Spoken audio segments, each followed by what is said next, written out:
పట్టణ ప్రజలకు సిరిసిల్ల నియోజకవర్గ ప్రజలందరూ కూడా తొలి ఏకాదశి శుభాకాంక్షలు తెలియజేస్తూ ముందుగా మన పాత్రికేయ మిత్రులు ప్రసాద్ గారు మన నుంచి పోవడం చాలా బాధాకరమైన విషయం. వారికి వారి కుటుంబానికి కూడా ప్రగాఢ సానుభూతిని తెలియజేస్తూ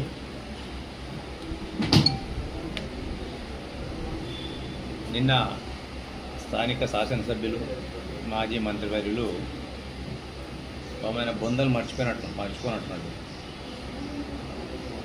డిసెంబర్ 23వ తారీఖు నాడు 2024 సంవత్సరంలో తెలంగాణ ప్రజలు ఆల్రెడీ రాజకీయంగా వారి పార్టీని బొందబెట్టడం జరిగింది. ఆ బొందలో నుంచి ఇంకా ఆయన బయటకు వస్తున్నాడు. ఆ బొందలో నుంచి బయటికి రాకుండా రేవంత్ రెడ్డి గారు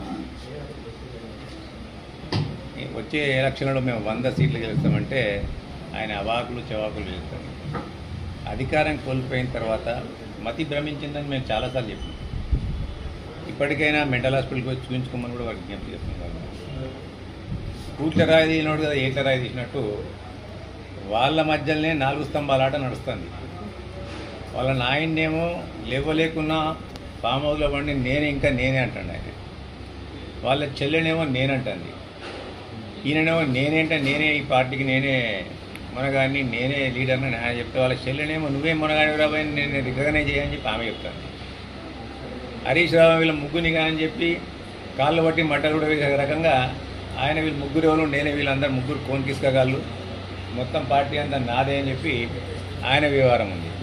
ఇవన్నీ ఇట్లుండగా ఇవాళ ఒక బఫూన్ మాటలు మాట్లాడుతూ కేటీఆర్ గారు రేవంత్ రెడ్డి గారిని మాట్లాడించే స్థాయికి ఆయన ఎదిగిందని నేను అనుకోవట్లేదు. ఇంకా ఆయన ఎప్పటికైనా తండ్రి చాటు బిడ్డగానే వచ్చిండు.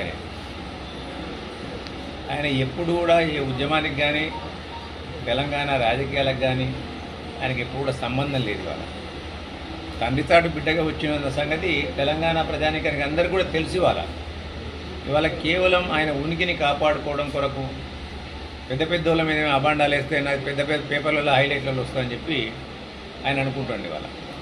వాళ్ళు చేసిన అవినీతి అక్రమాలన్నీ కూడా ఒక్కొక్కటిగా బయటపడుతుంటే ఓడిపోయింది ఒక ఎత్తు, దానికి తోడు ఓడిపోయిన తర్వాత వాళ్ళు చేసిన అవినీతి అక్రమాలు ఏదైతే ఒక్కొక్కటిగా బయటపడుతుంటే ఊపిరాడక వాళ్ళు చేస్తున్న ఉత్తర ప్రగల్భాలు తప్ప ఇంకోటి కాదు. ఇవాళ ఎలానే మాట్లాడుతూ అంటాడు ఇవాళ మీరు ఏం చేసిందని నీకు ఓట్లు ఇస్తానని చెప్పారా? అసలు నువ్వు ఏం చేయలేదు కాబట్టి నేను ప్రజలందరూ కూడా బొందబెట్టిండ్రు ఇలా రాజకీయంగా. ఆ రోజు ఒక్కసారి ఆకలింపు చేసుకోలే, మాట్లాడడానికి లజ్జ సిగ్గు, మనిషి అన్నం తింటున్నా ఏం తింటున్నా అది ఆయనకైనా ఒకసారి ఆకలింపు చేసుకోవాలి. వాళ్ళ నాయన తెలంగాణ ఉద్యోగంలో మాట్లాడిను నేను దళితుని ముఖ్యమంత్రి చేస్తా అని చెప్పి, దళితుని ముఖ్యమంత్రి చేసినామని చెప్పి పోయి మీ అయ్యని అడుగు ముందుగా, దళితులకు 3 ఎకరాల భూమి ఇచ్చినావే అయ్యా అని చెప్పి మీ అయ్యని అడుగు ముందుగా పోయి, తెలంగాణలో 2 లక్షల ఉద్యోగాలు ఇంటికో ఉద్యోగం ఇస్తాను చెప్పిన మా రోజు ఇచ్చినామా అని చెప్పి అడుగు మీ అయ్యాను ఒకసారి. ఎస్సీలకు 12%, గిరిజనులకు 12% రిజర్వేషన్ ఇస్తానడు ఇచ్చినామే అయ్యాను పోయి అడుగు ఒకసారి. అట్లనే మైనార్టీలకు 12% రిజర్వేషన్ ఇస్తానడు ఇచ్చినావే అయ్యా అని పోయి ఒకసారి అడుగు మీ అయ్యాను. నిరుద్యోగులకు నిరుద్యోగ వృద్ధి ఇస్తా అని చెప్పినాం ఇచ్చినావే అయ్యాను పోయి అడుగు ఒకసారి మీ అయ్యాను. ఇట్లా చెప్పుకుంటూ పోతే దళిత బంధు ఇస్తానడు ఎన్నూరులో ఇచ్చినమే అయ్యా ఎంతమంది దళితులకు ఇచ్చినమే అడుగుపోయి మీ అయ్యాను. గొర్రెల పంపిణీ ఎన్నిసార్లు చేసినమే ఎంతమందికి చేసినమే వాళ్ళు ఎంత అవినీతి జరిగిందో పోయి ఒకసారి మీ అయ్యాను అడుగు. అయ్యా మనం ఎన్ని స్కూళ్ళను ఎత్తేసినామని పోయి మీ అయ్యాను అడుగు. పేద బడుగు బలహీన వర్గాలను తాండాలకు చెందిన వాళ్ళను ఇలా చిన్న ఊళ్ళల్లో ఉండే వాళ్ళను ఎంతమందిని ఇలా విద్యకు దూరం చేసిన అయ్యా అని చెప్పి ఒకసారి అడుగు మీ అయ్యాను. ఇవన్నీ ముందు దగ్గర ఇలా రేవంత్ రెడ్డి గారి అంగి మీద పడ్డ ధూళికి కూడా నువ్వు సరిపోయాలి. ఆయన ఒక స్వయం ప్రకాశకుడు. ఆయన కష్టపడి పోరాట యోధునిగా బయటకు వచ్చినాడు. నువ్వు ఒక పారాసైటు, పరాన్నజీవి కాదు పరపరాన్న జీవి. ఒకరి మీద ఆధారపడచ్చు నువ్వు. ఇలా నీకు నువ్వుగా స్వయంగా నీకు ప్రకాశమే లేదు. ఇవాళ రేవంత్ రెడ్డి గారు మీ అయ్యా ఇన్ని రకాలుగా కష్టాలు పెట్టి ఆయన అనగదొక్కాలని చూసినా ఆయన ఇట్లా తన్నుకొని వచ్చిండు. తన్నుకొని వచ్చి తన్నుడు తంత పొయ్యాల మీరు బొందలు పడ్డరు ఇవాళ. దాంతో కూడా ఇంకా మీరు బుద్ధి తెచ్చుకోకుండా ఆయనకు నక్కకు నాగనొకాలకు ఉన్నంత పోలిక ఆయనకు నీకు సమానమా? నువ్వు ఒక ఎమ్మెల్యేవు, నువ్వు ఎమ్మెల్యేకు నువ్వు ముఖ్యమంత్రికి సమానమా? నువ్వు కేటీఆర్ వర్కింగ్ ప్రెసిడెంట్ అని నువ్వు చెప్పుకుంటున్నావు, మిషెల్నో కానే కాదంటాను ఆయన. నేను ఒప్పుకున్నాను మిషెల్లే.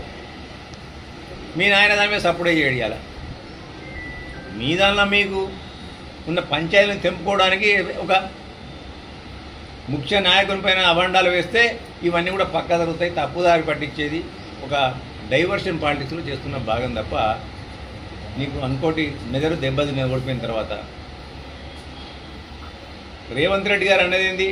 మీ నాయన అసెంబ్లీకి రమ్మని చెప్పు, అసెంబ్లీలో బంకచెర్ల గురించి మాట్లాడదాం, ఇంకా ఏ అవినీతి కుంభకోణంలో కాళేశ్వరం గురించి మాట్లాడదాం, నీ ఈ కార్ రేసింగ్ కూడా మాట్లాడతాం అన్నాడు. మీ అయ్యని రమ్మని అన్నాడు. ఎందుకంటే మీ అయ్యనే ప్రతిపక్ష నాయకుడు, నీకేం హోదా ఉంది? నువ్వు ఎమ్మెల్యేవే, అంతకంటే ఎక్కువ లేదు ఇవాళ. దాని తర్వాత ఎల్పీ లీడర్ మీ అయ్యా.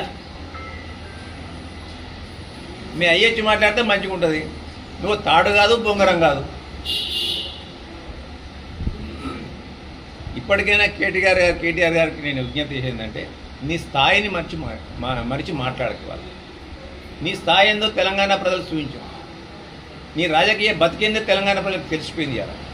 నీ అవినీతి బతికేందో తెలంగాణ ప్రజలకు తెలిసిపోయింది అలా. ఈ కార్ రేసు గురించి మొదలుకుంటే ఎక్కడైనా ఈడీలో కొద్దిగా మొదలుపడ్డాయి నీ వెనకాల. కాళేశ్వరం కుంభకోణం బయటపడ్డది, ఫోన్ ట్యాపింగ్లతో నీ భాగవతం బయటపడ్డది.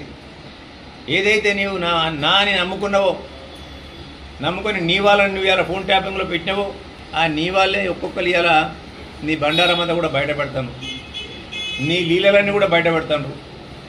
దాని పేరు మీద ఎంత ఫోన్ ట్యాపింగ్ పేరు మీద ఎంత అవినీతి అక్రమాలకు పాల్పడ్డావు, ఏ విధంగా దోచుకు తిన్నావు, ఏ విధంగా వ్యక్తుల యొక్క కుటుంబాలకు నువ్వు వారి వ్యక్తిగత జీవితాలకు ఎంటర్ అయినావు, ఇవన్నీ కూడా వాళ్ళు ఒక్కొక్కటి చెప్తాను కదా. ఇవన్నీ పేపర్లలో వస్తున్నాయి కదా. ఇంకా నువ్వు తగదునమ్మా అని గురువిని తగ్గించే సామెత మాదిరిగా తగదునమ్మా అని చెప్పి ఇంకా పతివ్రత మాటలు మాట్లాడుతుండే ఆయన. ఇంత కూడా సిగ్గు లజ్జ ఉండాలి కదా మాట్లాడేటప్పుడు. సిరిసిల్ల పట్టణానికి వస్తే నీ పక్కన ఉన్న వంది మగాలేటువంటి వాళ్ళు కూడా సిరిసిల్ల ప్రజలందరూ కూడా తేటతెల్లమైంది కదా. ఎంతసేపు అక్రమాలతోని, మద్యం పంపిణీలతోని, డబ్బులు పంపిణీతోని, అధికార దుర్వినియోగంతో ఇక్కడ నువ్వు పాల్పడ్డావు. ఇక్కడ ఎన్నికల్లో గెలిచినవి ఇవాళ. పోయినసారి ఎలక్షన్లలో కూడా ఇక్కడ ఉన్న పద్మశాలి బతుకమ్మ చీరలు నేర్చిన పాపానికి వాళ్ళకు బకాయిలు పెట్టి వాళ్ళని బెదిరించి నయాన భయాన ఓట్లు ఎంచుకున్నవి వాళ్ళు. నీ బతుకు అటువంటిది. ఇంకా కూడా తగినమ్మా అని చెప్పి రేవంత్ రెడ్డి గారి మాట మీద మాట్లాడేంత స్థాయికి ఈయన ఎదిగిండని నేను అనుకోను. ఇప్పటికైనా కేటీఆర్ గారు తన స్థాయిని మించి మాట్లాడితే ఖబర్దారని